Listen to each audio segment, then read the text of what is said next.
3, 2, 1. Écoutez, on n'a que 5-6 minutes de retard. Bienvenue en Occitanie, bienvenue en Aveyron, bienvenue à Millau. On peut vous dire qu'on est heureux de vous voir nombreux, parce qu'avec la petite équipe du CRT, de l'Office du tourisme de Millau, qui a porté cette organisation, on était quand même un petit peu inquiets en voyant l'actualité, ce qui se préfigurait pour cette journée. La plupart d'entre vous être là, et c'est un grand bonheur pour nous que de vous voir ici présents. Le thème qui a été choisi pour ces journées partenariales des activités de pleine nature, c'est s'adapter pour durer. S'adapter, on dit souvent que c'est le propre de l'homme. C'est vrai qu'on a une capacité, les hommes, à s'adapter. On s'est adapté d'abord par notre nature, hein, c'est Darwin qui le disait. Aujourd'hui, l'adaptation est forte, on s'adapte par la culture. Et aujourd'hui, on a vraiment cette nécessité de s'adapter, comme toutes les époques, mais encore plus cette fois. Et je crois qu'avec le programme qui vous a été concocté, un programme de réflexion, mais aussi de mise en œuvre, d'action, les gens ont travaillé, il y a des opérations, des expériences de terrain qui vont vous être présentées. Le programme est très riche, et j'en profite, on aura l'occasion de remercier tous les intervenants qui seront dans les tables rondes, qui ont accepté de jouer le jeu, qui seront là. On a très peu de défections qui sont liées à la SNCF, qui ont accepté de préparer en amont pour que le contenu, la densité des propos soit, j'espère, attractif pour vous et soit aussi valeur d'exemple. On essaiera aussi d'avoir une interaction, de parler ensemble. Donc à tout moment, vous êtes vraiment invités à poser des questions. À tout moment, après les conférences, après les tables rondes, ce qui compte, c'est ce contact. On a tous vu beaucoup de télétravail, beaucoup de visio, beaucoup de PowerPoint. Ici, on a privilégié le contact. Donc, n'hésitez pas à lever le bras. On a nos jeunes qui sont autour, qui vous amènent un micro, et on est ensemble en interaction. Je finis ce propos introductif.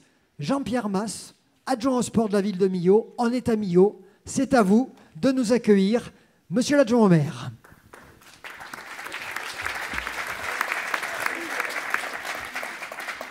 Bonjour à tous. Je suis très heureux de vous accueillir ce matin pour ouvrir ces troisièmes journées partenariales des activités de pleine nature ici à Millau, capitale des sports de pleine nature en Occitanie, dans ce magnifique théâtre de la Maison du Peuple. J'ai l'honneur de représenter Emmanuel Gazelle qui s'excuse de ne pas pouvoir être là cette année. Et je remercie tout particulièrement tous ceux qui sont ici dans l'Assemblée et tous les intervenants qui ont pu venir malgré parfois des conditions compliquées ce matin. Je remercie également Vincent Garel, président du comité régional du tourisme et des loisirs en Occitanie, et son équipe qui nous font une nouvelle fois confiance pour accueillir ce temps fort autour des sports de pleine nature. Un petit clin d'œil également aux équipes de Millau Grand Cos Tourisme et aux lycéens de l'école Jeanne d'Arc du bac Pro Accueil de Millau, qui vont œuvrer pendant ces 2 jours, aux côtés de celles du comité régional, pour que tout se passe pour le mieux pendant votre séjour Millau. Et je crois savoir qu'un certain nombre d'activités rythmera votre expérience, sortie trail, bungee pump, visite de la ville ou encore trottinette électrique. Aujourd'hui, ce n'est pas l'heure des grands discours, mais le temps des échanges, des témoignages, des retours d'expérience et de la réflexion pour construire ensemble. Les activités de pleine nature, quel futur ? Comment s'adapter pour durer? Je tenais simplement à vous dire que Millau Grand Cos, au cœur du parc naturel des Grands Cos, engagé dans une opération Grand Site de France au titre des Gorges du Tarn, des Gorges de la Jonte et des Cosses, se pose ces questions au quotidien. Nous avons été, comme vous tous, très impactés en 2022 par les changements climatiques, incendies, baisse du niveau d'eau de nos rivières, aérologie changeante, canicule. De notre côté, pour maintenir notre positionnement en tant que destination d'excellence et durable autour de la pleine nature, nous nous efforçons d'accompagner les acteurs au quotidien et d'être toujours à la pointe dans le développement de nos équipements. Pôle d'attractivité, vélo sous le viaduc, accessibilité des sites, mobilité, circuits courts, charte éco-manifestation. Enfin, un peu de chauvinisme pour finir. Je tenais à vous dire que Millau, en plus de ces très grands événements annuels que sont les Templiers et les Natural Games, aura la chance d'accueillir en 2023 2 championnats de France. Les championnats de France de trail, le 18 et 19 mars, sur le trail de la Cité des Pierres et les championnats de France ultra longue distance de stand-up paddle sur la Tarn Water Race au mois de juin. Enfin, si pratiquer nos grands espaces dans différentes disciplines de pleine nature vous donne envie, nous organisons la 22e édition du Raid des collectivités territoriales à Millau les 3 et 4 juin. Il y a encore des places et vous serez les bienvenus. Voilà, merci, bienvenue à Millau et bons travaux à tous. Merci beaucoup.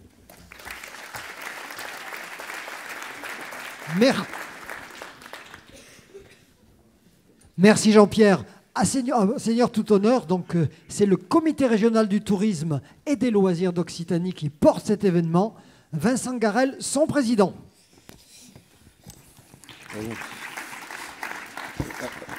Écoutez-moi avant, on ne sait jamais. On ne sait jamais. Bonjour à toutes et tous. Je suis très heureux d'être ici avec vous. Je salue monsieur l'adjoint au maire et madame le maire m'avait envoyé un aimable mot pour s'excuser.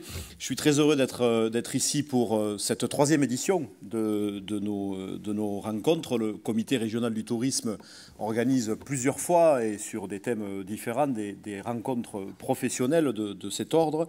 Bien sûr aujourd'hui sur la filière de l'activité de pleine nature et puis vous êtes nombreux, je crois, dans cette salle à avoir participé également aux convergences touristiques qui sont organisées au mois d'octobre. Alors plutôt sur le littoral, hein, je le disais à monsieur l'adjoint au maire, nous essayons d'être partout présents sur le territoire. Et dans les 2 cas, ce sont des rendez-vous qui comptent parce que l'objectif, c'est bien de réunir des professionnels, de pouvoir échanger et de pouvoir travailler très sérieusement sur les questions qui sont posées dans ces journées.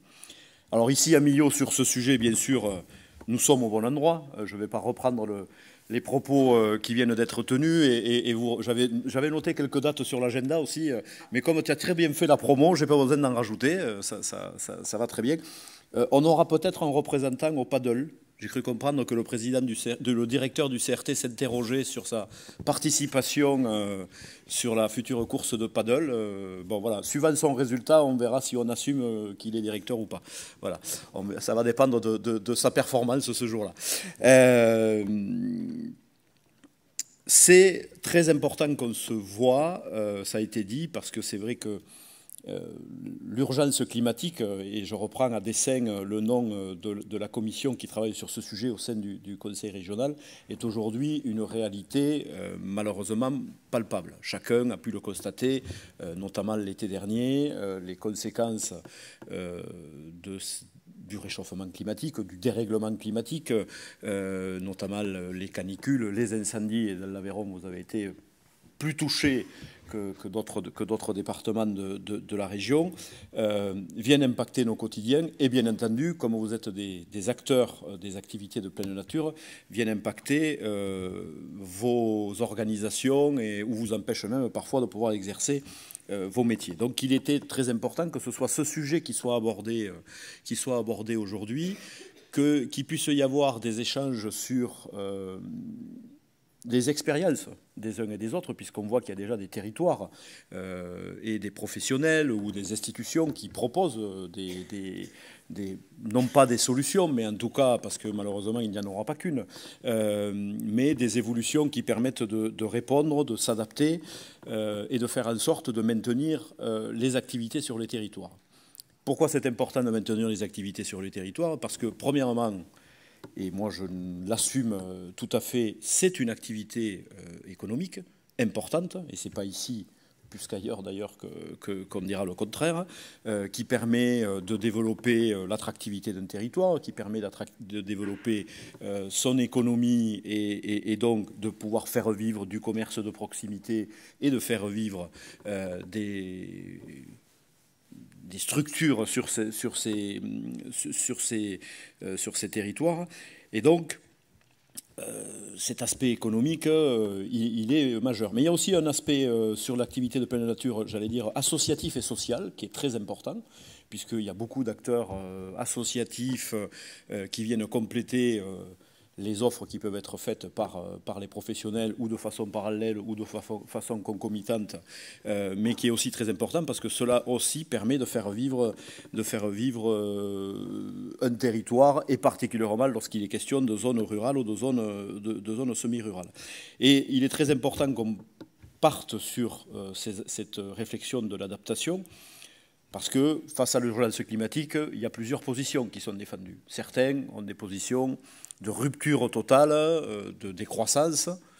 Bon, ça peut probablement être l'objet d'un grand débat intellectuel et conceptuel très intéressant, mais je suis de ceux qui considèrent que notre civilisation européenne a été fondée sur l'évolution, le progrès et la croissance économique, et que si demain on n'a plus d'activité économique, les changements de vie seront quand même un peu difficiles à supporter pour beaucoup de nos compatriotes. Et ce qui se passe actuellement aujourd'hui, d'ailleurs, on peut s'en faire l'écho. Donc, la solution, c'est l'adaptation. L'adaptation, la transformation, ça vaut pour vos activités, pour maintenir la possibilité de continuer à faire du canyoning, à faire des randonnées, etc. Donc ça veut dire qu'il faut travailler sur l'organisation dans le temps, dans l'espace, autant de débats que vous aurez tout à l'heure. Et l'idée, c'est vraiment de faire en sorte de maintenir ces activités en étant le moins possible impactant pour l'environnement, avec cette idée qui est portée par les équipes du CRT et que je partage largement, de dire que plus les activités seront développées, plus il y aura de pratiquants, plus il y aura de personnes qui ont connaissance et conscience de la nature, plus la nature sera respectée, ça c'est une évidence, mais que par ailleurs, pour défendre la notion d'économie, il faut aller vers cette transformation.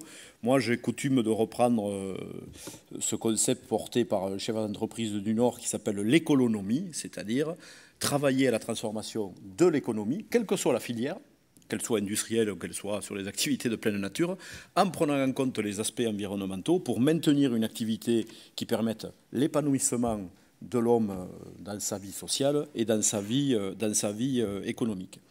Les marges de manœuvre en la matière sont importantes puisque 3 Français sur 4 pratiquent une activité de pleine nature. C'est considérable. Tous ne sont pas inscrits dans une association ou ne viennent pas, bien sûr, participer à ce que les uns et les autres vous pouvez offrir, mais ça veut bien dire que ça nous laisse des marges de progression impressionnantes pour continuer à développer ici ou là une activité économique, une activité sociale, une activité associative. Et je pense qu'il est très important donc aujourd'hui, ces débats aient lieu. Tout à l'heure, en aparté au café, je discutais avec plusieurs d'entre vous qui me disaient ce qui est intéressant dans les organisations portées par le CRTL, c'est la tenue des débats, le sérieux des débats, les échanges d'expériences, le partage, et c'est le sens de l'organisation encore aujourd'hui. Je profite d'être à la tribune pour remercier bien sûr la ville de Millau pour son accueil et la mise à disposition des infrastructures et du personnel qui nous aide à l'organisation. Et puis un clin d'œil également à mes équipes du comité régional du tourisme et des loisirs qui sont à la manœuvre pour l'organisation, la bonne organisation de ces 2 jours à Millau. Et si cela se passe comme l'année dernière, je ne doute pas que ce sera un grand succès, que vous en retiendrez des éléments positifs et que donc cela nous permettra de continuer à faire avancer ensemble à la fois l'idée d'un tourisme plus raisonné en Occitanie, mais considérer que nous avons encore des marges de manœuvre et que nous pouvons tous ensemble continuer à faire beaucoup mieux que ce que nous faisons chacun dans notre coin. C'est l'état d'esprit qui nous anime. Je vous remercie d'être nombreux, d'être impliqués dans les débats qui vont arriver. Et je vous souhaite à tous de très bons travaux pendant ces 2 journées à Millau. Merci.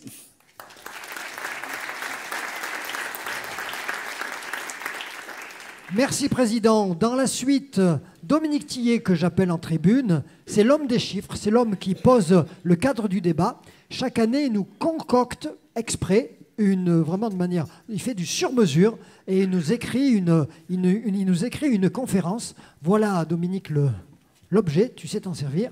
Et donc, aujourd'hui, il va nous positionner l'activité de saison, les activités de pleine nature en Occitanie.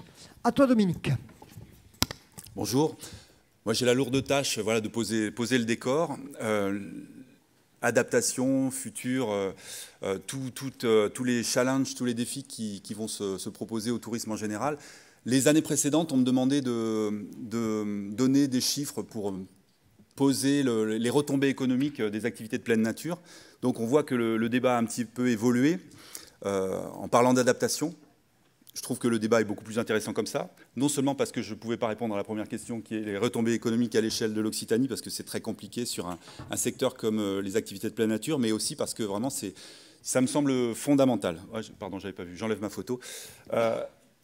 L'idée autour du tourisme et autour des activités de pleine nature, ça va être de pouvoir construire une vision beaucoup plus large, beaucoup plus systémique. Il y a beaucoup de choses qui rentrent en ligne de compte. Et là, on est vraiment sur un sujet qui permet d'aborder toutes ces questions-là.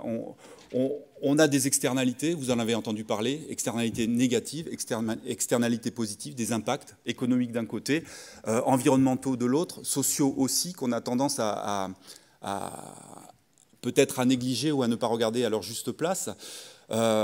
Donc il faut essayer de construire cette nouvelle vision à travers cet équilibre qu'on recherche entre les externalités négatives et les impacts positifs. Donc c'est ça cette question et, qui se pose pour la filière touristique dans son ensemble. Et en fait, si on écoute la voix du tourisme bashing, vous l'avez tous entendu, hein, c'est presque devenu un gros mot, le tourisme. Si le tourisme est un problème, peut-être que les activités de pleine nature sont une solution, parce qu'on va être vraiment à la croisée des chemins de toutes les problématiques qui se posent au tourisme. C'est ça qui m'a semblé intéressant d'évoquer aujourd'hui avec vous, en prenant l'angle et en essayant de comprendre et d'expliquer, d'analyser ce que disent les touristes, peut-être le gros mot, les touristes, ce que disent les voyageurs, ce que disent les pratiquants des activités de pleine nature. Et pour ça, je vais m'appuyer sur plusieurs éléments. Il y a une enquête, j'avais présenté quelques chiffres l'année dernière sur cette enquête-là. Elle a fait l'objet d'une nouvelle phase. Il s'agit d'une enquête qui a été réalisée par l'ensemble des CRT, des comités régionaux du tourisme en France, sur les nouvelles aspirations des clientèles. Donc rassurez-vous, hein, je ne vais pas vous abreuver de chiffres, mais on va faire un rapide passage des éléments qui me semblent clés et qui me semblent correspondre à la problématique à laquelle vous êtes confrontés aujourd'hui. On voit bien que la crise sanitaire a eu un impact important, même si elle a révélé des choses qui étaient déjà dans l'air du temps.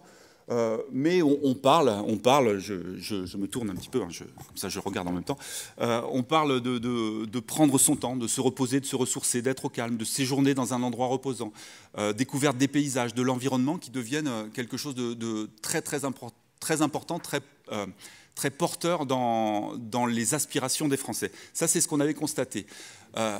L'enquête a ceci d'intéressant qu'elle s'est attachée à regarder ce que pensaient les Français à travers des focus group. On a réuni des petits groupes de voyageurs, on leur a posé des questions. Ensuite, on a confronté ça à des panels beaucoup plus importants, quantitatifs, pour essayer de valider ces données-là.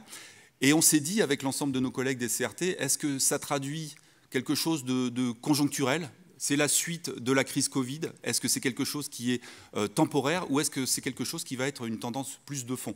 Donc il nous semblait intéressant de pouvoir réinterroger un an et demi après les touristes. C'est ce qui a été fait dans cette troisième phase. Qu'est-ce qu'on a observé? C'est toujours le moment où la télécommande ne fonctionne plus. Il y a toujours un petit gag comme ça, c'est normal, hein. Alors, ça va venir après, ça va passer. Voilà. Les tendances qu'on avait repérées, cette idée de retrouver du plaisir au temps long, de prendre son temps, de donner du sens à ses vacances, de travailler sur la convivialité, le partage, la quête d'expérience, le tourisme responsable, se vérifient, se confirment. C'est des tendances qui s'ancrent dans les aspirations des clientèles et donc sur lesquelles on va pouvoir s'appuyer à travers des profils. Alors, quand on parle de profil, c'est intéressant parce qu'on s'aperçoit aussi à travers ces enquêtes que les fameux profils, les personas qu'on mettait en avant dans toutes les enquêtes n'existent plus. Il n'y a plus un profil type en fonction de sa catégorie sociale, en fonction de son âge, en fonction de son origine géographique. On est plus attiré par telle ou telle activité. Ce n'est plus vraiment le cas. Les profils se confondent, les profils se télescopent. Pour autant, on s'aperçoit que ces clients, ils ont besoin ils expriment leurs besoins, même si c'est les mêmes, à différents moments de l'année, et ces besoins s'expriment à travers 5 catégories qui ont été repérées. les casaniers, les farniente, on les a appelés comme ça, vous savez, c'est les agences qui font des enquêtes, aiment bien donner des petits noms à ces catégories, les explorateurs, les hyperactifs et les sportifs. Pourquoi je vous montre ça ? Parce qu'on va voir que dans certaines de ces catégories, qui pèsent lourd hein, dans ces profils identifiés, ben, les activités de pleine nature ont toute leur place et une place importante. Si on regarde par exemple les explorateurs, ben, je ne vais pas vous faire l'offense de tout lire, mais on voit que ces explorateurs, ils ont comme envie d'explorer, de profiter des grands espaces naturels, de pratiquer des activités extérieures, de vivre dehors, de se déplacer à pied, à vélo, de s'initier à de nouveaux sports, des activités, de pratiquer plusieurs sports, des activités, se perfectionner, se surpasser, des valeurs qu'on retrouve dans les activités de pleine nature et qui correspondent à 28%, un profil qui pèse 28% dans les aspirations des Français, c'est pas rien. Les hyperactifs, 16%, c'est un peu moins, mais ces hyperactifs, bah, on les retrouve, c'est pas très étonnant aussi, autour de cette appétence pour les sports et les sensations, pratiquer plusieurs sports, activités, se perfectionner, se surpasser, on n'est pas étonné, assister à des événements sportifs et culturels, bon, on se retrouve pile poil dans la logique de ces assises aujourd'hui.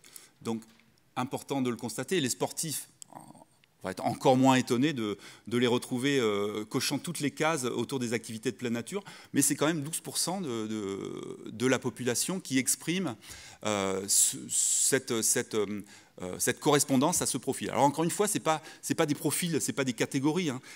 On peut être à la fois farniente sur des vacances d'été, puis se retrouver sportif ou hyperactif à un autre moment de l'année. Ça peut être les mêmes personnes. Mais en tout cas, ce besoin s'exprime à travers ces éléments-là. Qu'est-ce qu'on va retrouver aussi dans les tendances qui se marquent, les tendances qui sont en train de s'ancrer dans les aspirations des Français? Cette idée de détente et de relaxation, qui est très importante, la découverte, l'enrichissement, le dépaysement, la déconnexion, là aussi c'est des valeurs auxquelles on peut se reconnaître. Le confort, le bien-être, peut-être moins, pour ceux qui vont marcher demain sous la pluie pour monter sur les sommets de Millau, divertissement et loisirs, convivialité et partage, retour à la nature, sport et sensations. Voilà, on retrouve encore ces valeurs-là qui font écho aux activités de pleine nature. Quand on creuse un petit peu, j'ai pris juste l'exemple sport et sensations pour ne pas vous abreuver de chiffres. Ben voilà, sport et sensations, c'est la pratique du sport qui domine, mais pratiquer plusieurs sports, s'initier, vivre une expérience unique, voilà, se surpasser, tous ces éléments-là. Bon. Je passe pas plus de temps.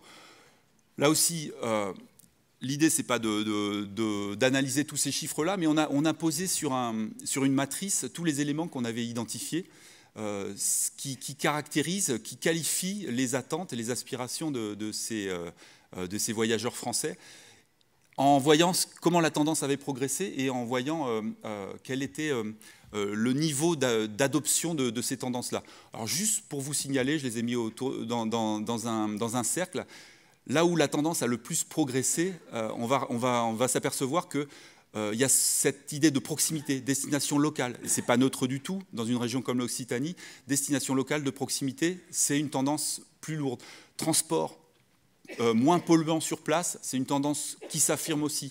Transport moins polluant pour aller sur le lieu de séjour, destination accessible en train, on voit que, et là vous reconnaissez peut-être un discours fort qui est porté par le Comité régional du tourisme et des loisirs d'Occitanie, autour de la mobilité, ben, ça trouve totalement un écho sur les tendances qu'on a observées auprès des clientèles françaises. Des comportements déjà adoptés par les clients potentiels, partir moins loin, se déplacer davantage en vélo ou à pied, prendre son temps, consommer localement, veiller à moins polluer, privilégier le train, retrouver ses proches, réaliser des vacances plus responsables, réduire son budget, éviter de prendre sa voiture. Voilà, tout ça, ce sont des éléments qui sont forts, qui pourraient paraître encore anecdotiques, mais qui s'ancrent petit à petit dans l'imaginaire et dans les aspirations des Français. Et puis aussi, il y a ce qu'on a déjà adopté, ce qu'on souhaiterait adopter. On va retrouver des éléments que j'ai déjà évoqués, mais vacances plus responsables, veiller à moins polluer, privilégier le train, partir moins loin, consommer localement, se déplacer davantage en vélo ou à pied, etc. etc. Donc voilà, ça c'est vraiment des choses, des éléments forts qu'on retrouve dans ces aspirations des Français qui font que quand on regarde ces résultats, qui encore une fois ont été... sont le résultat d'une enquête menée par l'ensemble des CRT, ben on s'aperçoit que l'Occitanie a une carte à jouer de manière évidente. Hein. On coche toutes les cases autour de ces éléments-là, et particulièrement en termes d'activité de pleine nature. un élément, on a parlé d'économie, notre président a parlé d'économie, bah oui, certes, mais ces préoccupations environnementales et sociales, est-ce qu'on est prêt à en payer le prix? 5, 10%, enfin 15% une majorité, enfin une bonne part, pardon, des clients sont prêts quand même à comprendre, à accepter que les prix subissent une petite augmentation. Alors ça, cette enquête a été réalisée fin 2022. Peut-être que le contexte actuel pourrait amener à modifier ces résultats et cette appréhension-là. Je regarde Serge, hein, je suis toujours dans les temps. Tu peux continuer, Dominique, pas de problème. Je continue. Voilà, donc les changements majeurs qui sont attendus pour 2023, pour certains, c'est aucun changement, mais pour beaucoup, c'est partir moins loin, partir moins longtemps, partir hors saison ou en dehors des vacances scolaires, faire attention à son budget, le réduire, limiter ses consommations, les énergies, les déchets, l'impact carbone, limiter ses déplacements, rester en France. Voilà, tout ça, c'est quand même pas neutre, hein. Ça peut paraître maintenant une évidence, mais on est vraiment sur des tendances fortes et de plus en plus affirmées. Si on focus un peu sur l'Occitanie, j'avais présenté aussi quelques résultats d'une enquête sur les activités de pleine nature Occitanie, donc quelques clés. Mais avant ça, petit rappel quand même de ce qu'est l'activité touristique en Occitanie, particulièrement en 2022. Je m'appuie sur ces résultats parce qu'ils ne sont pas neutres non plus.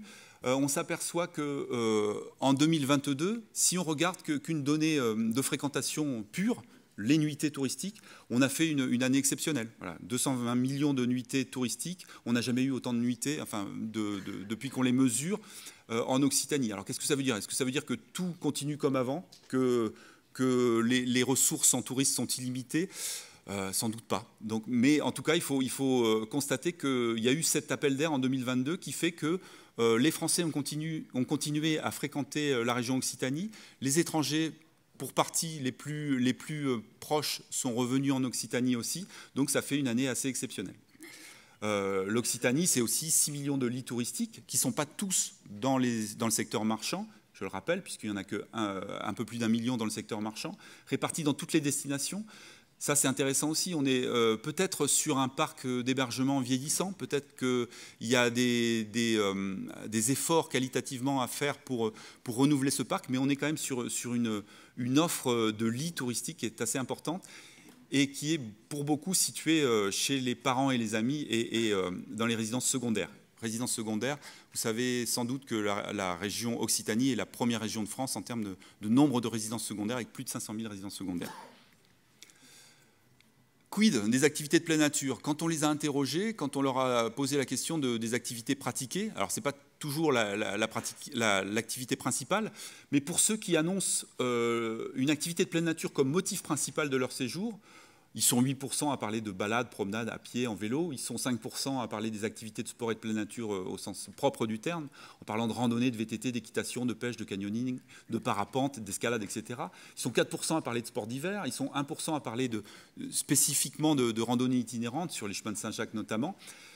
Si on additionne tous ces pourcentages de gens qui nous disent c'est le motif principal de ma venue en Occitanie, ça fait quand même 26 millions de nuitées. Voilà, c'est quelque chose qui pèse dans le paysage et qu'il faut avoir en tête sur les 220 millions que j'évoquais tout à l'heure.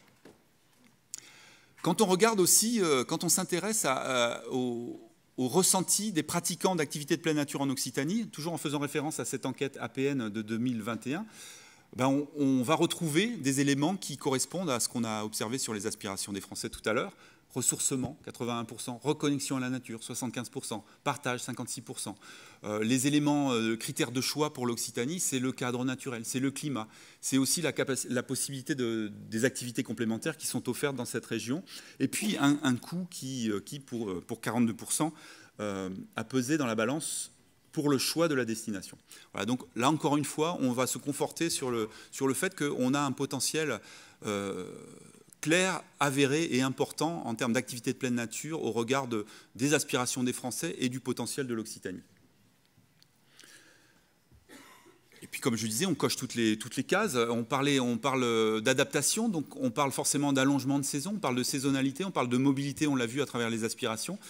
on considère, nous, que l'Occitanie, c'est une région pleine nature, certes, toute saison et en toute mobilité. Je vais essayer de l'illustrer grâce aux enquêtes qu'on a pu mener. Alors pour l'illustrer, j'ai pris une illustration qui concerne une activité de pleine nature qui s'appelle randonnée collective revendicative. Moi, je fais partie d'un club important et aujourd'hui, je n'ai pas pu pratiquer mon activité, mais c'était pour avoir le plaisir d'être avec vous aujourd'hui. J'ai cru comprendre que ça avait pu bloquer certains d'entre vous pour venir, mais il me semble que c'est une activité de pleine nature qui a encore des belles journées devant elle. Ça, c'est une photo prise sur le vif, réalisée sans trucage à Toulouse il y a quelques semaines. Et on voit des panneaux tous à Millau les 7 et 8 mars, les APN, ça vaut la peine. Voilà, c'est réalisé sans trucage.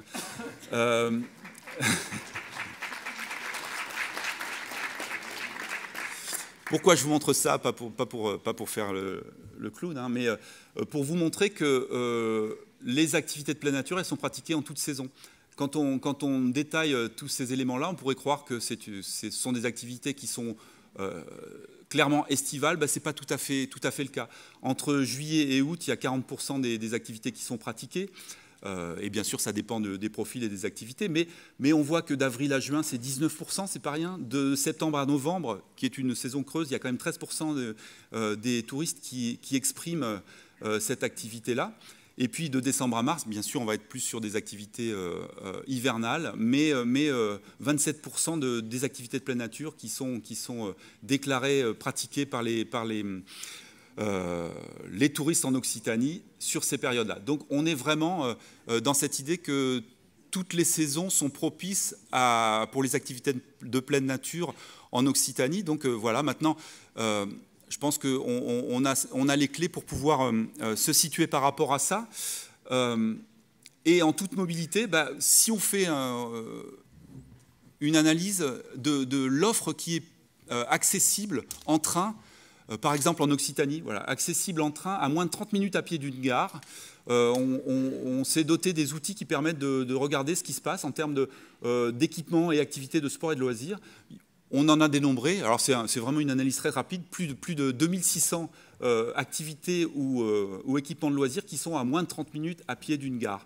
Donc ça donne aussi l'idée qu'il est possible de pratiquer des activités de pleine nature sans forcément prendre sa voiture. En se servant du réseau ferroviaire, peut-être pas aujourd'hui, mais en temps normal, pour pouvoir aller pratiquer des activités. Environ 8000 hébergements touristiques à proximité aussi des gares. Là, j'ai pris qu'à 30 minutes à pied, mais on peut aussi élargir le champ en disant c'est à 30 minutes à vélo ou à vélo électrique, et on verra qu'on va avoir un potentiel beaucoup plus important. Donc ça, c'est l'idée aussi de se servir de tous nos outils de connaissance de l'offre.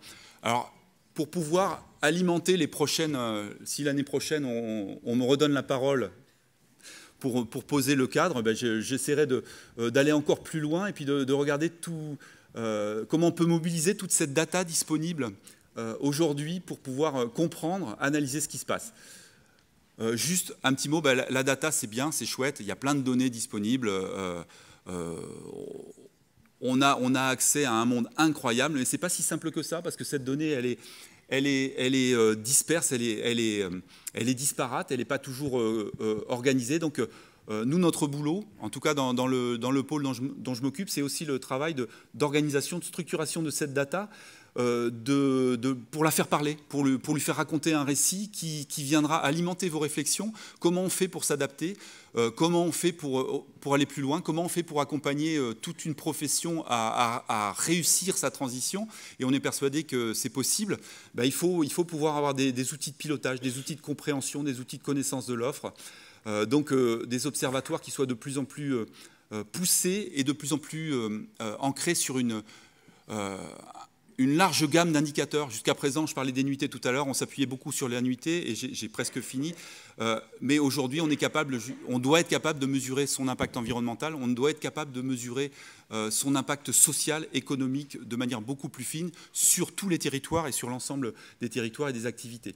Donc ça donne des outils qui vont nous permettre, qu'on partagera avec vous au cours des prochaines années, qui nous permettront de construire un récit qui soit compréhensible et qui soit qui puissent être partagées, parce qu'on est sur des notions qui ne sont pas toujours faciles à partager. Raconter l'histoire de l'adaptation des activités de pleine nature, dès qu'on parle de mobilité, dès qu'on parle de structuration, de social, d'économique, d'environnemental, on est vraiment sur de l'ingénierie territoriale. Et qui dit ingénierie territoriale dit besoin d'outils spécifiques et d'outils pour partager les notions, pour partager les concepts. C'est là-dessus qu'on travaille, et là-dessus, je vous remercie de votre attention.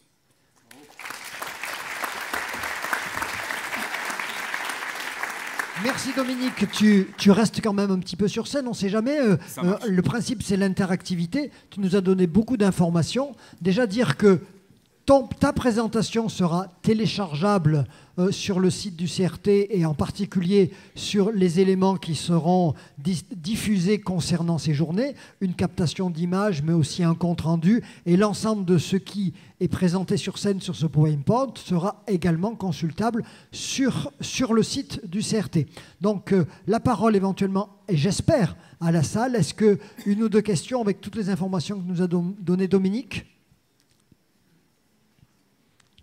Tu étais très clair, Dominique, pour le moment. Non, ah, pardon, monsieur, allez-y, allez-y. Non, moi j'ai une question. Tout à l'heure, vous avez montré des chiffres là, par rapport aux activités, et j'ai été très surpris que pour les activités d'eau vive, notamment kayak et canyoning, il n'y avait plus d'activités en mai-juin, au printemps, quoi, que pendant l'été. Je n'ai pas trop compris les chiffres. Voilà. On demande pour la captation de son, n'hésitez pas, mesdemoiselles, à amener le micro aux personnes qui posent les questions. C'est un constat qui est réalisé à partir d'enquêtes. Alors c'est toujours, c'est les touristes qui nous le disent. Donc sur leur pratique, sur un échantillon qui est quand même de 15 000 personnes qui ont voyagé, c'était en 2018 et 2019 sur une saison entière en Occitanie. Donc c'est un constat. Alors un constat peut toujours être remis en cause, et puis vous qui connaissez bien le terrain, c'est peut-être pas la réalité partout et sur tous les territoires et sur toutes les activités, mais effectivement ouais, ça peut poser questions. Après c'est peut-être là où les spots d'eau vive sont les plus alimentés par rapport à des questions en été où il peut y avoir un étiage un peu moins important. Bon, c'est mon explication. Autre question, autre interrogation, autre demande de précision? Je ne vois pas de main se lever. Si. Je vous en prie, madame. On va amener un micro, mademoiselle. Vous levez la main comme ça, elle vous repère. Voilà. Et si vous pouvez vous présenter, comme ça on sait qui pose la question. Merci. Bonjour. Je suis Catherine Sibéra, je suis la directrice d'Aveyron Attractivité Tourisme. Donc merci Dominique pour la présentation de ces tendances récentes. En fait, c'est les premières peut-être post-Covid. Moi, c'est une question, et c'est aussi une demande en fait. Je pense que la filière des activités de pleine nature a besoin de les professionnels ont besoin de se structurer et de prouver aussi le poids économique de leur activité. Et je sais qu'on a échangé, parce qu'on a eu besoin de ces chiffres dans l'Aveyron, quand il y a des périodes de crise, de problèmes d'eau, je pense que les professionnels doivent être partie prenante des décisions qui sont menées par un ensemble d'acteurs. Mais pour cela, il faut qu'ils arrivent à prouver qu'ils pèsent en fait en termes économiques et en termes d'emploi. Et quand on a essayé de les aider à collecter un certain nombre d'informations, on a été un peu à la peine. Et du coup, c'est la demande que je formule auprès du CRTL, c'est de pouvoir mener une réflexion sur la valorisation des retombées économiques de toute une filière, qui est quand même concentrée souvent à Millau, mais il y a aussi d'autres professionnels dans le département. Et au niveau de la région, peut-être avoir une méthodologie, un peu d'approche plus économique de cette filière. Il y a un projet qui repose sur une enquête de clientèle à reprogrammer en 2023 ou en 2024. C'est ce qui permet souvent de pouvoir mesurer une activité économique, parce qu'il y a deux manières de mesurer les retombées économiques. C'est de s'adresser aux entreprises, et on sait que ce n'est pas toujours facile d'obtenir des chiffres d'affaires ou un poids spécifique, et de passer par les touristes en leur demandant leurs dépenses, ce qui n'est pas toujours évident non plus. Mais bon, le modèle est à construire, en tout cas, et à peaufiner. J'évoquais cette frustration que j'ai tous les ans à ne pas pouvoir répondre à cette question-là spécifiquement à l'échelle d'Occitanie. Ça ne veut pas dire que ponctuellement, sur certains territoires, sur certains spots, on n'a pas les éléments pour le faire. Mais on y travaille. Ouais. Merci Dominique. Une question derrière. Olivier Bessy. Oui, Olivier Bessy. chercheur à l'Université de Pau. Merci Dominique pour ce très bel exposé. Tu as parlé de géographie sensible. Je pense qu'il y a aussi une sociologie sensible dans tes propos. Et pour rebondir sur ce que vient de dire Madame devant moi, certes, les retombées économiques sont intéressantes à analyser en termes d'emploi, de création d'entreprises, mais je crois que tu as montré, et c'était aussi dans le discours du président, que les enjeux environnementaux et socioculturels sont très importants et on doit penser l'économie en lien avec ces deux autres enjeux et aller vers des études d'impact, des retombées sociales, d'inclusion, d'épanouissement culturel des populations et aussi des études d'impact environnemental. On ne peut pas mettre l'économie toute seule en dehors. Il faut avoir l'approche systémique dont tu parlais et je pense que c'est vers là qu'il faut aller et ton exposé nous l'a bien montré. Merci. Merci. Encore une intervention. Là-haut, on a quelqu'un qui intervient. C'est bien, vous êtes proactif. Oui, quand on est éducateur sportif, on bouge beaucoup. Je me permets juste de faire une toute petite constatation. En fait, moi qui interviens sur le massif des Pyrénées, sur de la multi-activité, tant et si bien en été qu'en hiver, les moniteurs de canyon se posent la question de savoir s'ils auront de l'eau et s'ils pourront pratiquer leur activité cet été dans de bonnes conditions. Moi qui suis aussi moniteur de ski, je suis aussi impacté par le manque de neige en hiver. Et je crois que la principale constatation qu'on fait, c'est que nous sommes, en tant que professionnels, capables d'adapter notre offre à la clientèle, mais la clientèle, pour l'instant, n'est pas encore adaptée à changer ses habitudes. Tant et si bien que sur l'activité hivernale, on a manqué de neige énormément au moment des vacances de Noël. Et les gens, quand ils viennent en montagne, veulent de la neige et veulent pratiquer des activités neige. Je suis moniteur de biathlon. Ça fait 15 ans que je développe cette activité et que je la propose aussi bien en été qu'en hiver. Et sur la partie été, ça marche très très bien. Et quand les gens viennent en hiver et qu'il n'y a pas de neige, l'activité tombe à l'eau parce que les gens vous disent on attendra l'année prochaine qu'on ait de la neige pour pratiquer l'activité. Et moi, mon plus gros souci, c'est de se dire on ne fait peut-être pas encore suffisamment de communication par rapport à ce qu'on peut faire quand on a un manque qui est comme l'eau en été ou la neige en hiver. Voilà. Merci, c'est plus un témoignage qu'une question. Merci, on aura l'occasion, je crois, un élément de réponse, enfin pas de réponse, de partage de ce que vous venez de dire. Je parle sous le contrôle de Dominique. On a les premiers éléments de retombée de la période hivernale au niveau de la fréquentation touristique. Indiscutablement, dans l'esprit de la majorité des voyageurs et des touristes, quand il n'y a pas de neige à la montagne, vous savez où ils vont? Ils vont sur le littoral. Les chiffres de fréquentation du littoral sont assez exceptionnels pour la période qu'on vient de connaître. Et je suis tout à fait d'accord avec vous. Il y a des activités sur le littoral. En plus, en hiver, elles n'y sont pas toutes, parce qu'on sait très bien qu'il y a beaucoup de choses qui sont fermées également. Et il y a énormément d'activités en dehors des activités classiques de ski, également en montagne. Donc c'est vrai qu'il y a un vrai travail de communication et d'exposition de l'offre alternative à faire sur les massifs qui sont concernés par ces enjeux, parce que le voyageur, il voyage. Et il ne renoncera pas à voyager. Sauf que son premier réflexe, quand il n'y a pas de neige, en tout cas chez nous en Occitanie, pour l'instant, c'est le littoral. Alors il reste en Occitanie, c'est déjà pas mal, mais c'est vrai que pour les acteurs de la montagne, et notamment du massif pyrénéen, ce serait bien qu'ils prennent l'habitude d'avoir d'autres activités que l'activité classique de ski. Et on sait que dans nombre de stations et nombre de vallées, l'offre, elle existe, mais elle n'est peut-être pas assez connue, donc il y a un vrai travail à faire là-dessus. Je partage tout à fait votre analyse. Merci, Président.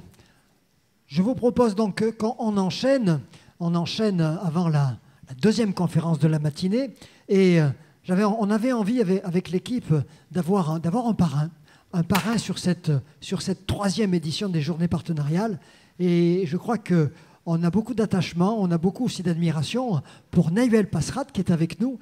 C'est un sportif, un grand sportif. Il a été pratiquement professionnel en football et puis c'est devenu un amoureux des montagnes, un amoureux des grands sports d'ultra-endurance. Il est aujourd'hui un des organisateurs, en tout cas le pilier, le pivot du marathon du Mont-Calm, aussi de l'Ariégeoise. Mais c'est avant tout quelqu'un qui aime la nature, qui aime vivre et porter des projets en nature. Donc Nahuel, peut-être quelques mots. Pourquoi tu as accepté finalement d'être le parrain de ces journées et aussi un peu le fil rouge, puisque tu vas rester avec moi sur la scène pendant toutes ces 2 journées. Bonjour à tous. Déjà, c'est un honneur. Merci pour votre confiance, Serge, et au CRTL. Ça tombait sous le sens quand on m'a fait cette proposition. L'année dernière, j'étais venu, j'avais participé à une des tables rondes. J'ai passé 2 jours ici, je m'étais régalé, j'avais beaucoup appris. Et donc là, ça tombait sous le sens d'accepter avec grand plaisir cette proposition qui m'était faite. Alors, depuis le février-mars de l'année dernière, tu as fait un joli pari, on va quand même un petit peu en parler. Hein. C'est vrai que l'année dernière, tu as été le premier Français à réaliser un challenge, puisque en 24 heures, tu as couru 100 km avec 10 000 mètres de dénivelé, 24 sommets du côté de l'Écosse. Oui, c'est ça, sur ma saison l'année dernière. Très vite, j'ai eu un amour pour la liberté et la montagne. Et donc, au début, j'ai fait du trail pour des compétitions normales. Et après, j'ai orienté ma pratique vers plus de liberté. Et il y a des défis au Royaume-Uni, au nombre de 3, un en Angleterre, un en Écosse et un au Pays de Galles. Et en fait, on a 24 sommets. Là, c'était en Écosse, on avait 24 sommets à relier par l'itinéraire qu'on voulait. On part quand on veut. La seule règle, c'est de les faire en moins de 24 heures. Et donc, ça donne une trace qui fait 100 km et 10 000 mètres de dénivelé dans le nord de l'Écosse. Et j'ai réalisé ça avec 2 pacers, 2 accompagnants, au mois de juillet dernier. Alors c'est aujourd'hui une tendance depuis quelques années dans le monde de l'ultra-endurance et du trail. Ça s'appelle les FKT, les Faster No Time, c'est-à-dire le meilleur temps connu sur un itinéraire en dehors de toute compétition, mais avec, en fonction des territoires, une sorte de critérisation, de validation des performances, où on va essayer de faire la meilleure performance sur des grands itinéraires. Il y en a en Amérique, il y en a en Afrique, il y en a à peu près sur tous les continents. Le plus connu chez nous, c'est peut-être le GR20, c'est aussi un Faster No Time en Corse, et avec les plus grands champions qui vont s'y affronter. Et Nahuel, tu as été un de ceux-là, donc en Écosse. Alors, le thème de ces journées, c'est s'adapter pour durer. Finalement, il y a un point commun entre ce thème et ce que tu es, toi, un coureur d'ultra-trail, puisque l'ultra-trail, c'est s'adapter pour durer longtemps. Il y a un point commun entre ces 2 activités. Clairement, tout se relie. C'est que dans ma pratique sportive, c'est le secret. C'est qu'il faut que je m'adapte pour pouvoir tenir. Et on se rend compte que les adaptations, ça prend du temps. Ça prend du temps. Et que aussi, il était bien placé pour le savoir, c'est que des fois, pour progresser, il faut savoir sortir de sa zone de confort. Et c'est difficile. C'est difficile parce que c'est dans ces moments-là où on repousse ses limites, mais ça nous permet de nous adapter, de franchir des paliers que l'on n'aurait pas fait si on serait resté dans une zone de confort. Et moi, je le vois à l'échelle du Montcalm ou de l'Ariégeoise, suite à la crise du Covid. Mais clairement, on est sorti de notre zone de confort, on a fait des améliorations qu'on n'aurait jamais fait si on n'avait pas eu cette crise-là. Donc, comme dans le sport ou comme dans la vie, la remise en question et de sortir de sa zone de confort nous permet de franchir des nouveaux paliers, de s'adapter à de nouvelles demandes. Mais aussi savoir de temps en temps se poser, faire son état personnel et se dire est-ce que je continue ou est-ce que j'attame mon activité pour, par-delà mon envie, arriver aussi à garder son intégrité physique. Ouais, clairement, là, sur les chiffres qu'il y avait avant, on a parlé d'équilibre. Et d'équilibre, l'équilibre, c'est difficile à trouver. Je suis bien passé pour en parler avec ma activité qui est extrême, mais le plus difficile, c'est de trouver un équilibre. Donc, c'est l'enjeu. L'enjeu est là. Et il faut savoir ralentir. Là, moi, je le vois à mon échelle. Donc, là, j'étais présenté comme ultra-trailer. Malheureusement, sur ma saison l'année dernière, j'ai eu une douleur à la cuisse sur toute la saison. À partir d'août, j'ai plus fait de montagne, j'ai fait du vélo. Mon corps, il s'adaptait naturellement. On a fait les examens et en fait, on s'est rendu compte à l'IRM que j'ai un problème de dos. Et donc, parce que peut-être que je n'ai trop fait, 20 ans de foot plus 10 ans d'ultra-endurance font que... Mais mon corps s'est adapté naturellement avec une nouvelle pratique où j'ai fait une première expérience d'ultra-endurance, ce que j'adore, ma pratique, j'adore l'ultra-endurance, j'adore la montagne, en Italie, où j'ai fait 1600 km de vélo en un coup. Et le corps, naturellement, s'était adapté. Et en fait, quand j'ai eu les résultats des IRM, et en fait, je me suis rendu compte que naturellement, mon corps s'est adapté et avait fait les choses comme il fallait.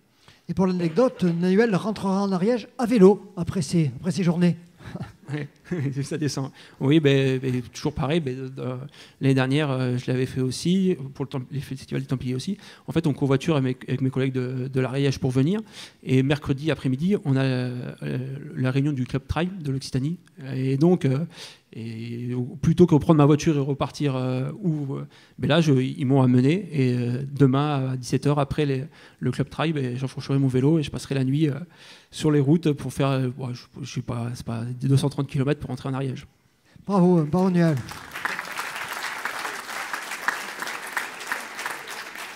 Peut-être une dernière question, mais tu interviendras et tu seras aussi quelqu'un qui va être interrogatif, curieux sur les débats et les tables rondes.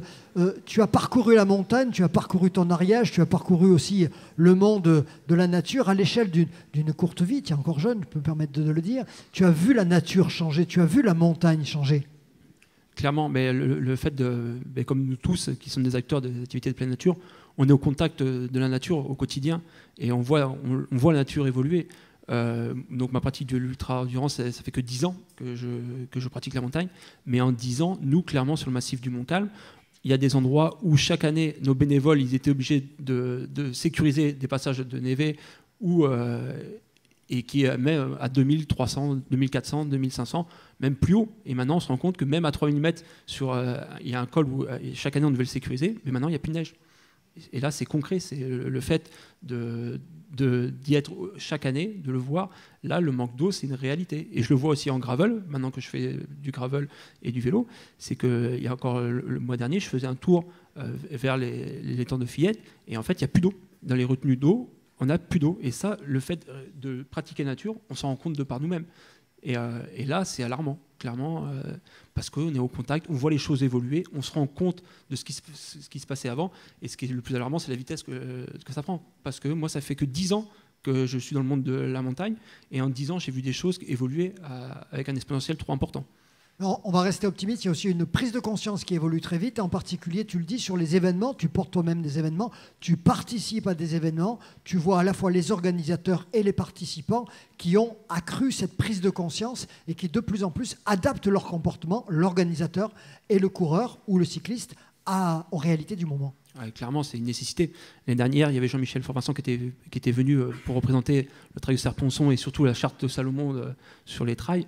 Et il faut toujours qu'il y ait un modèle. Il faut toujours qu'il y ait des gens avec de l'impact qui prennent des décisions et qui donnent une direction, qui prennent une direction à prendre. Moi, je le vois sur mes événementiels sur lesquels je travaille, donc sur la Rigeoise où je suis chargé de communication et sur le Mont-Calm où j'ai l'aspect technique. En fait, on a des clientèles différentes. Le cyclisme, le cyclo-sportif n'a pas du tout la même relation à l'environnement que le trailer. Et donc, c'est aussi au modèle de faire évoluer les choses. On en a parlé en off, mais moi, l'année dernière, le Tour de France est venu en Ariège. C'est la plus belle vitrine qu'il y a, le Tour de France pour le cyclisme. Mais je me pose la question, et je mets un coup de pied dans la fourmilière, comment c'est possible que, moi j'ai fait le parcours du Tour de France la semaine d'après, il y avait encore les gels des coureurs partout sur le bord des chemins.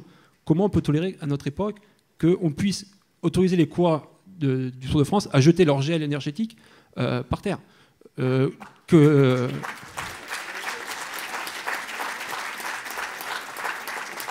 Comme toute chose, il faut un équilibre. Qui jette le bidon au pied d'un enfant, il vend du rêve. Ça, je le tolère, il ne faut pas être un ayatollah. Mais les gels énergétiques, ça pèse 20 grammes, il est vide. Et ça, devant des millions de personnes, les cyclistes comme nous, ils viennent à la Rigeoise, ils se prennent au Tour de France. Après, comment les responsabiliser ? Là, clairement, il y a un exemple il y a une exemplarité à donner. Et ça, c'est que des leviers comme ça. Dans le trail, quand on voit Kylian Jornet qui gagne Cerzinal et qui va mettre son papier dans la poubelle, qui prend le temps de perdre quelques secondes, c'est l'exemple à donner. Donc voilà, c'était une réflexion que je me faisais. Merci en tout cas, Noël, de ta participation. On arrive sur le deuxième temps de conférence de la matinée, avant la table ronde qui conclura notre première demi-journée, avec Eddy Clemenzac de l'agence Écolosport, qui va nous parler de quel avenir pour les activités de pleine nature avec le dérèglement climatique. Merci Eddy d'avoir répondu favorablement à notre demande de venir et d'avoir là aussi réalisé de manière, encore une fois, du sur-mesure pour coller à notre thème et produit du contenu innovant. Avec plaisir, merci à vous. Bonjour à toutes et à tous. Et puis merci surtout aux organisateurs, organisatrices de m'avoir convié. Donc, eh ben non, c'est pas le bon sens. Donc, je suis cofondateur de l'agence Écolosport qui est basée à Toulouse.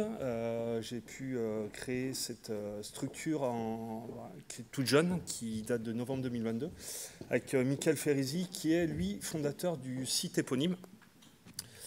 Donc, pour bien vous faire comprendre l'univers Écolosport, donc, comme je vous ai dit, c'est avant tout un média qui est né en mai 2020, qui est le premier et l'unique média francophone à parler de tout ce qui est transition écologique et développement durable dans le milieu du sport. On a une ligne éditoriale qui est vraiment de parler de ces sujets de manière positive, en mettant en avant plutôt des innovations, des initiatives, des acteurs, des personnes engagées, des sportifs engagés, des sportives engagées sur ces sujets-là. En quasiment 3 ans, le site a désormais une communauté de 20 000 personnes. On a plus de 25 000 pages vues par mois et 13 000 visiteurs mensuels. Voilà, on est en train de se développer petit à petit avec des vidéos, des nouveaux formats pour essayer de sensibiliser de plus en plus de personnes et embarquer de plus en plus de personnes parce qu'on sait que le milieu du sport est seulement à ses prémices dans sa transition écologique et on sent que c'est en train d'accélérer. Donc à côté de ça, on a cette agence qu'on a montée. Moi, je suis spécialisé dans tout ce qui est accompagnement en transition écologique dans le sport depuis maintenant 3 ans. Donc on fait du conseil et de l'accompagnement, que ce soit en structure sportive, club, ligue, événements sportifs. On accompagne par exemple actuellement la Fédération de rugby sur les matchs du 15 de France, le Stade Toulousain, des collectivités comme la mairie de Revel, où on a aidé les 50 associations de la mairie à faire une feuille de route collective sur leur transition écologique. On fait aussi de l'accompagnement en communication, parce qu'on sait qu'il y a de plus en plus d'acteurs qui sont dessus, mais qui ont du mal à communiquer par peur du greenwashing, par exemple. Donc pour leur montrer que malgré tout, il faut communiquer dessus, il faut montrer les avancées qu'ils font pour essayer d'embarquer les autres.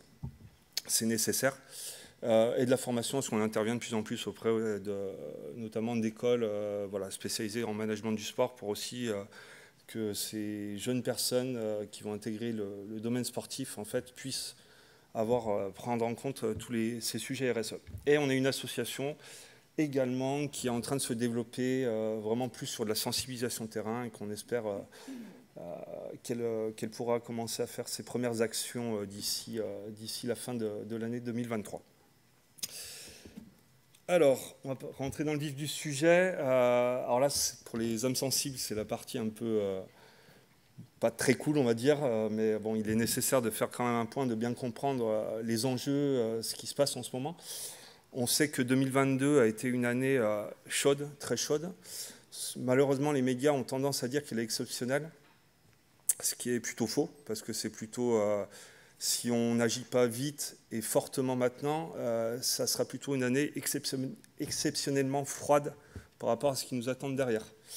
Il y a un rapport du WWF et du ministère des Sports qui a été lancé en juin 2021, avec 2 scénarios au niveau de la France, à +2 et +4 degrés, les impacts justement du réchauffement climatique sur la pratique sportive. Donc là, moi j'ai retenu 3 types de pratiques sportives qui sont la course à pied, le trail, la marche.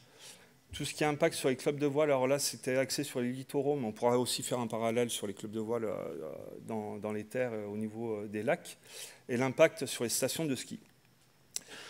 Donc on voit que là, un scénario +2 et +4 degrés, donc on considère qu'on est en canicule au-delà de 32 degrés. Donc par exemple à Toulouse, c'est à terme à +2 degrés, 44 jours en moins pour faire du sport. À +2 degrés, pardon, et à +4 degrés, plus 16 jours, et à +4 degrés, plus 44 jours.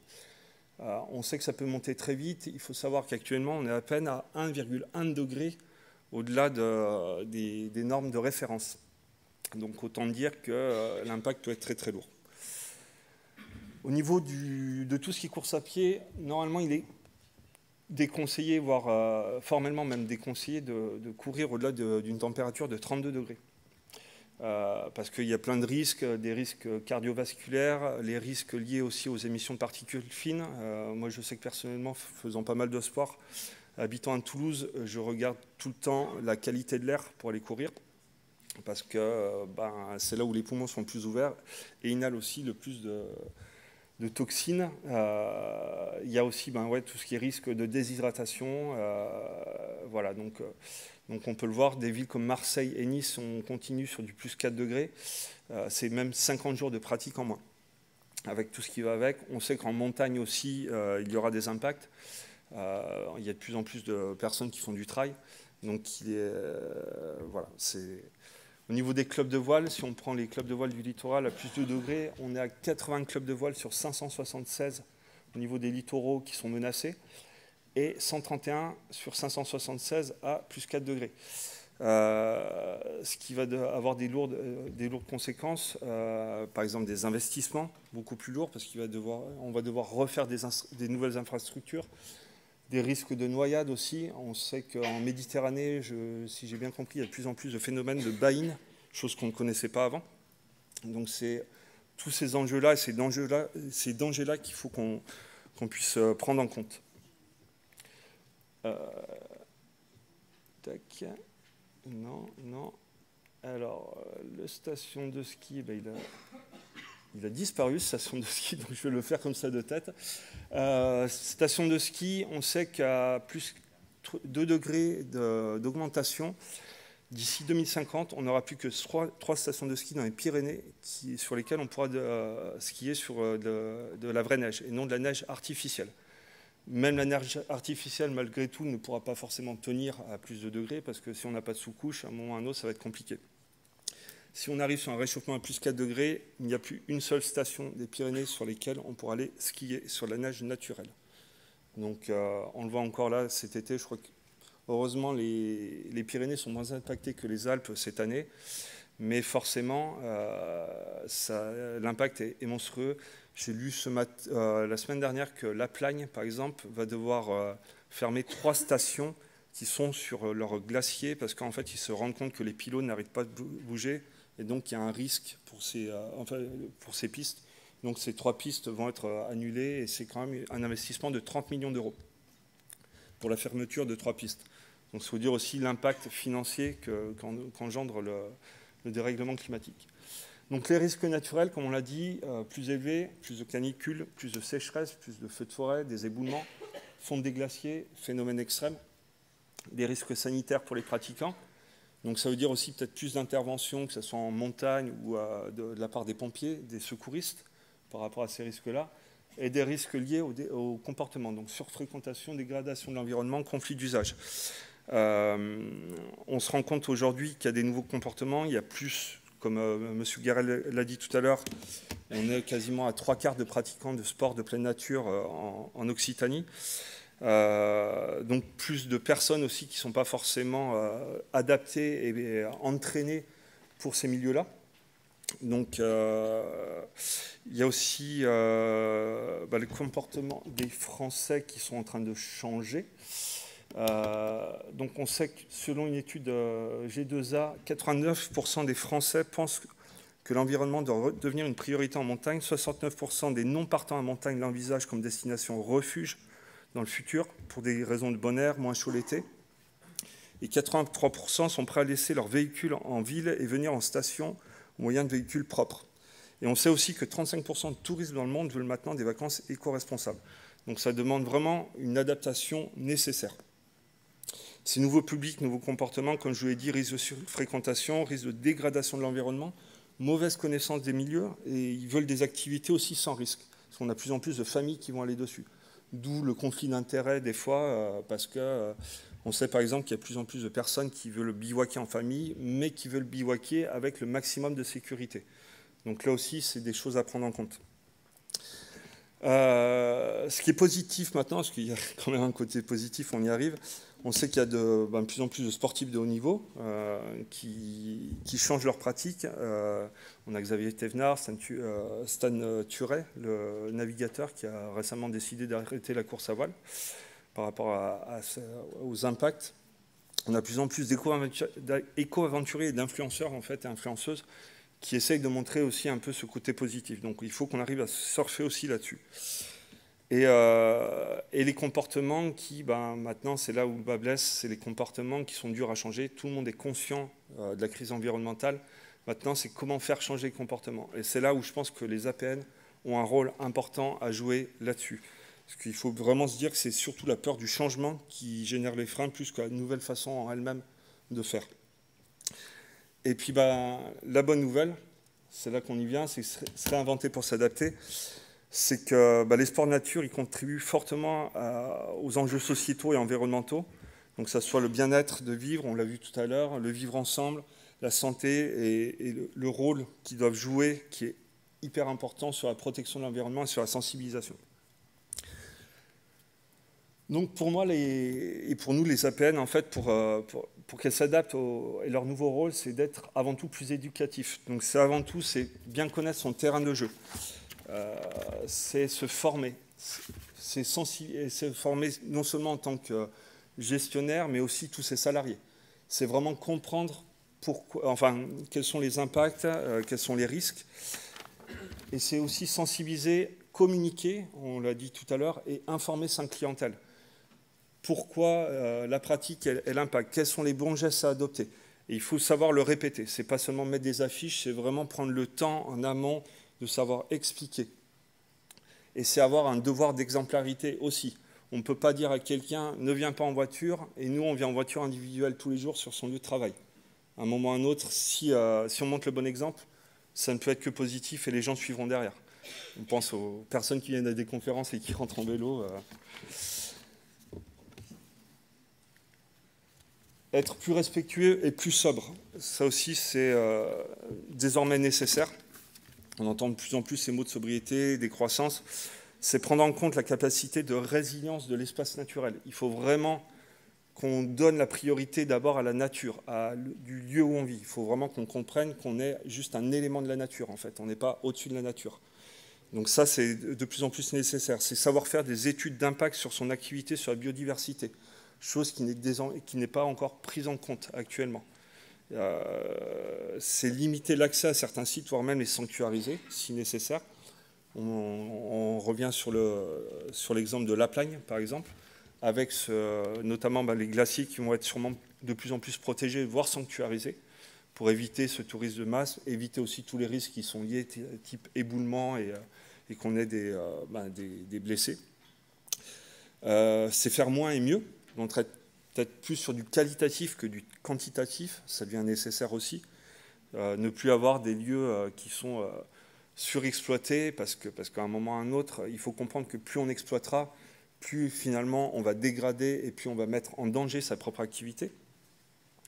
C'est savoir réduire ses déchets. Moi j'ai tendance à le dire, par exemple j'en discutais avec le Stade Toulousain rugby qu'on accompagne sur la question des déchets, à dire mettre du tri c'est bien, mais savoir réfléchir comment réduire ces déchets à la base, ça sera beaucoup mieux.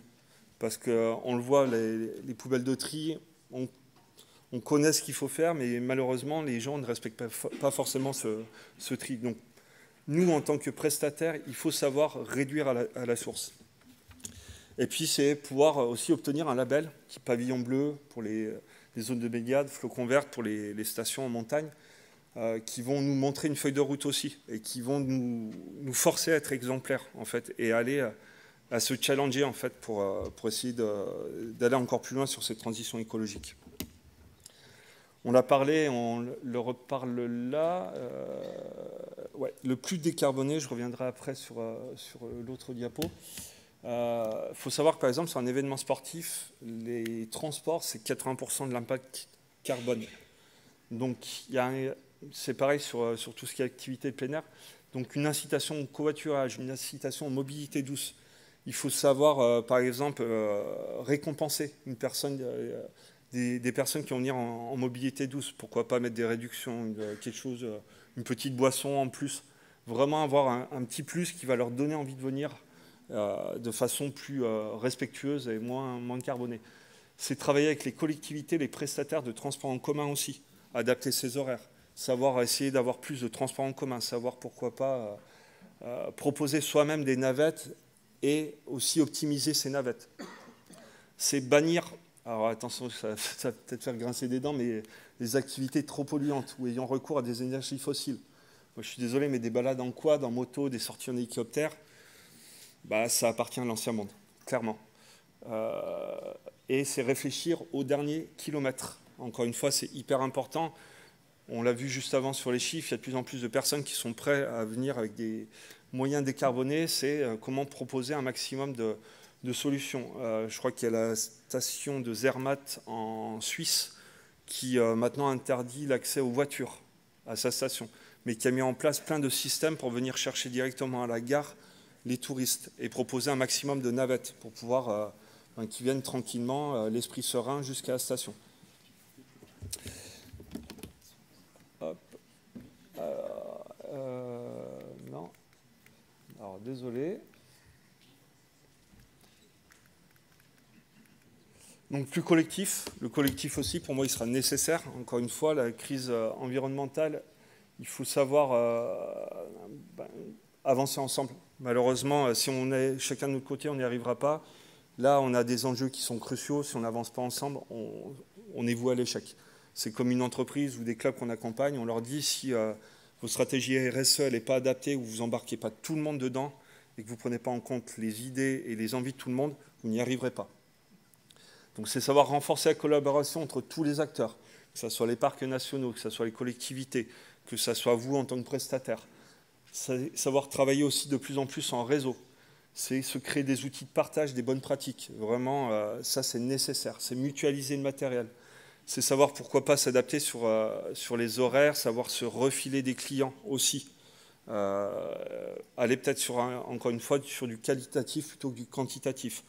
On le verra tout à l'heure sur s'adapter les horaires, mais une activité de kayak, si on a trop de monde, c'est dire vous pouvez peut-être aller sur une autre activité, chez un autre collègue qui propose autre chose, pour pouvoir justement un peu désamplifier le nombre de personnes présentes. Plus diversifié aussi, donc savoir travailler sur la saisonnalité, ça devient de plus en plus nécessaire. On l'a entendu tout à l'heure, il y a de plus en plus de personnes en hiver maintenant qui vont sur les littoraux. Donc c'est aussi proposer par exemple une montagne ouverte en automne, ouverte aussi dès le début du printemps. Donc vraiment aller sur des plages plus longues. C'est adapter ces plages horaires parce que voilà, maintenant en plein été, quand il va faire 35 degrés, on va sûrement avoir moins de personnes qui vont être présentes. Donc c'est peut-être être sur des horaires, j'allais dire, type espagnol. C'est offrir des nouvelles expériences aussi d'activités, ça on le voit de plus en plus, par exemple autour de la gastronomie, de la culture, de l'écologie, des ramassages de déchets. On le voit par exemple des balades qui vont proposer aussi du yoga. Là par exemple, la petite photo que j'ai mise en illustration, c'est un événement que j'avais organisé pour une entreprise qui découvrait le littoral basque en vélo avec une entreprise issue de l'économie sociale et solidaire qui propose des produits seulement locaux et en vrac et qui faisait aussi de la réinsertion par l'emploi. Donc du coup, c'était les sensibiliser à ça. Donc on était vraiment sur une sortie vélo zéro déchet qui soit la plus propre possible. C'est savoir aussi, pourquoi pas, proposer des aventures numériques. Il y a de plus en plus d'escape games qui se font aussi à côté, ou voilà, des activités qui peuvent se faire quand il fait trop chaud, peut-être en intérieur. Pouvoir découvrir via le numérique aussi ce qu'on ne peut pas découvrir en randonnée. Je crois que c'est Saint-Gervais-Mont-Blanc qui propose de découvrir le Mont-Blanc de façon numérique, vraiment d'une manière la plus immersive possible. Et plus local, ça aussi c'est nécessaire pour essayer de redynamiser plutôt l'économie en local. Donc avec une offre alimentaire, savoir proposer quelque chose de saison, quelque chose qui est produit à moins de 100 km, savoir mettre en valeur les bons produits, les petits artisans, savoir travailler avec les acteurs du tourisme local, les collectivités. On sait que le slow tourisme est de plus en plus en vogue, que ce soit en vélo, que ce soit à pied. Donc c'est aussi savoir accueillir ces personnes-là. On sait qu'il y a moins en moins de personnes qui aiment prendre l'avion, à juste titre, qui ont besoin peut-être de voyager un peu plus près de chez eux, de découvrir à côté de chez eux. Donc ça aussi, c'est le prendre en compte, c'est se dire qu'il y a peut-être plus de tourisme locaux qui vont venir, donc qui connaissent aussi déjà la région. Donc c'est savoir leur montrer, aller un peu plus loin justement sur les expériences qu'on leur propose. Et c'est soutenir aussi des structures de l'économie sociale et solidaire, l'économie circulaire, tout ce qui est économie éco-solidaire, les associations, savoir aussi mettre en avant ces structures-là et collaborer avec elles. Et enfin, c'est savoir être plus résilient. Je vous l'ai dit tout à l'heure, on a vu sur les littoraux, il y a de plus en plus de risques d'avoir des dégradations sur les bâtiments. Donc c'est avoir des bâtiments qui s'adaptent de plus en plus au changement climatique, qui soient sobres d'un point de vue énergétique et qui soient vraiment résistants aux risques naturels. Donc pour aller plus loin, j'ai mis, vous retrouverez quelques sources et inspirations qui sont hyper intéressantes. Et puis je terminerai par dire il est nécessaire de passer d'une notion de site de sport de nature à celle de site naturel dans lequel on pratique le sport. Merci Eddy. Merci. Peut-être, Eddy, oui, effectivement, je crois que de la même manière, même exercice, tu as donné beaucoup d'informations. Je crois que finalement, tu as posé le cadre de tout ce qui va venir aussi, puisque ce seront des expériences pratiques du cadre que tu fournis, savoir comment s'adapter pour durer, respecter son environnement et faire que ce terrain de jeu puisse toujours continuer à être offert à toutes et tous. Quelques questions de la salle pour Eddy.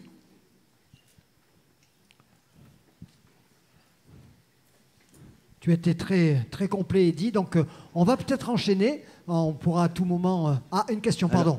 Alors, effectivement, il a été très complet. Du coup, ce ne sera pas une question, mais ce sera continuer un petit peu dans l'idée. Donc, l'adaptation, ça ne veut pas dire adapter l'espace naturel à nos pratiques, mais bien adapter nos pratiques à l'espace naturel. À peut-être arrêter de courir... de faire la course au podium touristique et vouloir devenir numéro 1 à tout prix. Vous avez donné l'exemple de Lapline, donc c'est quand même une station de ski qui a construit un télécabine pour traverser une vallée pour pouvoir se relier aux arcs et pouvoir proposer le plus grand domaine de ski qui vont bientôt être imités par l'Alpe d'Huez et les Deux Alpes. Les Deux Alpes qui a déjà acquis et créé une liaison avec la Grave. On a aussi des exemples, toujours dans les Alpes du Nord, où on a une station de ski qui a équipé en piste synthétique pour pouvoir prolonger sa saison de ski. Donc je pense qu'effectivement, il va falloir un jour accepter de tourner la page avec le monde qui nous précédait et respecter la nature le plus amplement possible. Et effectivement, toujours dans... d'autres idées que vous aviez données sur le fait d'élargir aussi nos plages d'activité. Il n'y a aucun doute sur le fait que la montagne deviendra inaccessible au-delà des 3000 mètres si on monte à plus 4 degrés parce que le manteau s'est complètement déstabilisé. Donc ça aussi, il faut l'avoir en tête. Donc merci vraiment beaucoup pour votre intervention. Pour nos comptes rendus, vous présenter, c'est une petite habitude, comme ça on sait qui nous a parlé à l'instant. Donc Lautaro Labrin, je suis directeur d'office de tourisme, j'ai été directeur d'office de tourisme dans des stations de ski, j'ai aussi été responsable événementiel et animation aux Arcs, au G et à la Morte. Merci. D'autres interrogations, d'autres questions? Olivier, on a notre universitaire et c'est normal. Merci pour cet exposé extrêmement complet sur les bonnes démarches, les bonnes pratiques. On a vraiment un catalogue exhaustif. Je pense que beaucoup de gens sont conscients de ces avancées, de ce qu'il faudrait faire. Après, très concrètement, comment on s'y prend, quoi. Comment on s'y prend au niveau de l'éducation avec tous les étages de l'école? Comment on s'y prend en termes de formation avec les collectivités locales, avec les sociopros? Et comment même on s'y prend de manière plus générale à inventer de nouvelles dispositions pour peut-être, sous forme de résidence territoriale, travailler avec tous les acteurs pour repenser la station de ski de demain. Voilà, je pense qu'on est tous d'accord sur ce constat. Maintenant, comment concrètement on s'y prend? Est-ce que vous avez travaillé sur des choses concrètes par rapport à ça? Eh bien, oui, tu peux y aller, Audi. C'est bon? Vous oui, m'entendez? c'est bon. On s'y prend. Alors, ça demanderait beaucoup de temps à expliquer, mais encore une fois, je pense que le collectif, prendre en compte les besoins de chacun est nécessaire. Encore une fois, c'est le plus simple. Je reprends l'exemple de la mairie de Revel avec qui on a travaillé et toutes leurs associations. Elles partent de zéro. On a pris les 50 associations sportives et on a décidé avec elles de vraiment créer une feuille de route collective, mais qui soit accessible par tout le monde. Donc, c'est-à-dire... mettre la marche trop haute, malgré les enjeux, ne sert à rien parce qu'on va décourager. Par contre, savoir embarquer tout le monde, demander à chacun son idée et que chacun devienne garant de son idée et qu'on arrive à se fixer une première marche accessible et gravisse petit à petit, on y arrivera. C'est sûr que si on impose trop fort, les gens vont se braquer. Donc c'est savoir embarquer et savoir être collectif. Je me permets de refaire une petite constatation. Je suis revenu vers le micro. Vous m'entendez? Oui. En fait, vous parlez de 4 saisons, mais il y a des professionnels qui n'ont pas forcément envie de faire 4 saisons. Déjà, si on en faisait 2 correctement, entre celle d'été et celle de l'hiver, ça serait pas mal. Et les clients en montagne, pour moi qui suis encore une fois sur le secteur de Font-Romeu, quand les vacances de Pâques arrivent, les clients ils vont pas venir à Font-Romeu aux vacances de Pâques parce que soit ils vont prendre la pluie, soit ils vont prendre de la neige. Et ils vont déjà penser à aller à la mer. Et puis après, en automne, c'est la même chose. Et nous qui sommes professionnels, si on fait déjà des saisons de 4 mois en hiver et de 2 mois en été, si bien même ça dure 2 mois, parce que maintenant la saison c'est super court, c'est du 20 juillet au 15 août, on n'a peut-être pas forcément envie de reproposer quelque chose au mois de novembre. Et quand on reste ouvert au mois de novembre, pour les vacances de la Toussaint, on s'aperçoit que les gens ne viennent pas et on reste ouvert pour rien. Et moi, cette année, je suis parti me balader au sud de l'Espagne au mois de novembre parce que ça ne servait à rien de laisser la location de vélo ouverte à cette époque. Voilà. Encore une fois, pardonnez-moi, une petite constatation. Non, je comprends. J'ai grandi dans un univers montagnard au port du Jura des Alpes. Je sais comment peut être l'automne et la fin de l'hiver. Après, encore une fois, ça demande une réflexion plus générale. C'est sûr que ce n'est pas que les stations, il faut vraiment embarquer tout le monde dessus. Je sais qu'il y a des associations qui accompagnent clairement, type Mountain Rider, qui accompagnent clairement justement les acteurs de la montagne à aller sur ces 4 saisons. Avec toutes les solutions clés en main, qui ont vraiment des études faites pour et qui ont vraiment des personnes spécialisées sur ces questions-là et qui vont pouvoir justement accompagner les stations de montagne, les collectivités à aller sur, et les acteurs de sport de nature à aller sur ces questions des 4 saisons. J'ai une question au milieu, là, madame. Excusez-moi, juste, je termine juste en 2 secondes.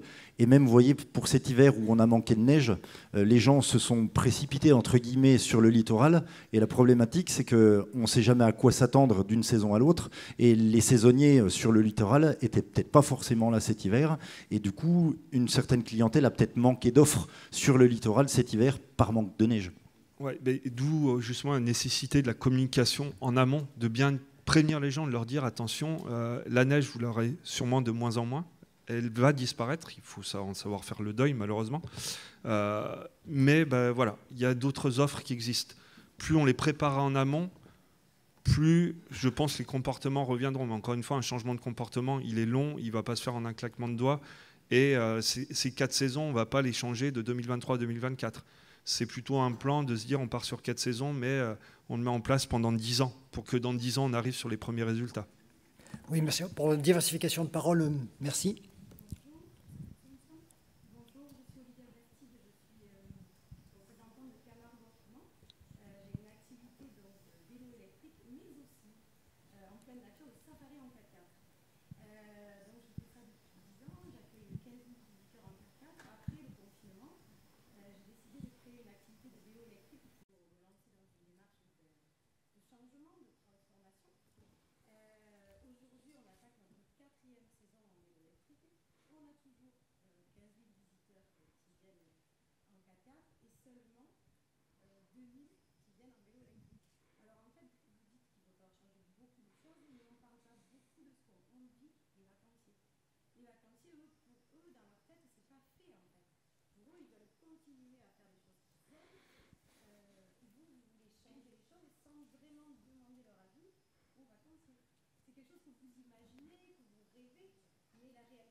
Mais, on revient sur la sensibilisation. Il faut aussi faire comprendre qu'avec ces comportements, à un moment ou à un autre, on ne pourra même plus aller faire de safari parce que notre terre sera invivable.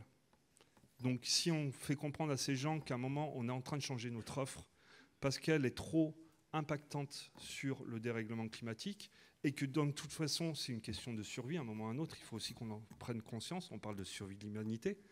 On ne peut plus jouer comme ça et être sur une abondance de tourisme et de tourisme de masse.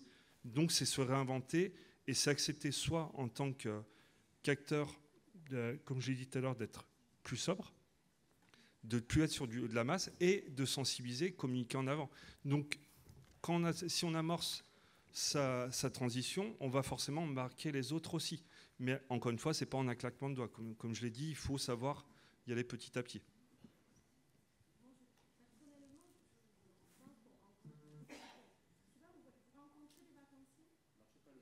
Oui, le micro ne marche pas, oui, peut-être. Mais c'est pas grave, on vous entend.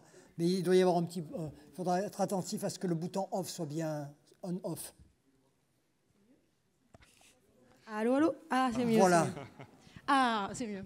Non, mais je disais donc la sobriété, effectivement, quand on est en vacances, ils l'oublient, les gens. Ils ont envie de rêver. Ils pensent pas à comment on remplit la piscine, parce que quand ils arrivent au mois d'avril, la piscine elle est gelée. Mais on va allumer le chauffage.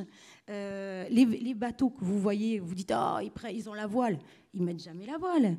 Ils ont des donc la réalité est une chose. L'utopie en est une autre.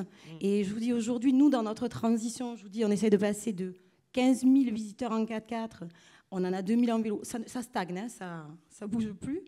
On essaye de les transférer de l'un à l'autre, mais eux, dans leur rêve, les vacances, c'est pas ça. Les vacances, c'est pas de pédaler. Les vacances, c'est d'avoir les cheveux au vent, d'aller voir les taureaux et les chevaux sans effort.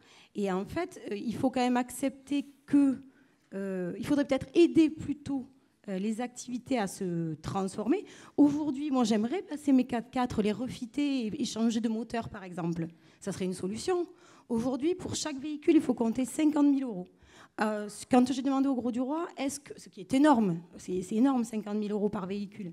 Quand je leur ai dit, est-ce qu'on va pouvoir mettre des chargeurs pour faire tourner ces bagnoles? Ah non, mais on n'aura pas assez d'électricité en puissance. Donc, en fin de compte, il faudrait aussi se dire...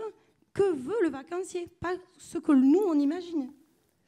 Effectivement, c'est plus, on sait que la contrainte n'existe pas, c'est la séduction, c'est l'attractivité de l'offre, et peu à peu, on n'est pas dans une révolution, une rupture, on est dans une évolution. Des initiatives comme celles que vous portez permettront peu à peu de convaincre et de faire que le client, à la base, changera, évoluera, mais aussi parce qu'il est dans l'actualité, parce qu'il regarde et qu'il prendra peu à peu conscience, mais c'est parce qu'on commence, parce qu'on est au début du chemin, qu'on peut arriver au bout du chemin. Si on ne le prend pas, si on n'est pas en mouvement, on sait qu'on n'y parviendra pas, mais votre réflexion est pertinente, puisqu'effectivement, entre ce qu'on aimerait voir changer très vite et ce qui change effectivement, ça ne va pas assez vite, mais pour autant, il faut être en chemin.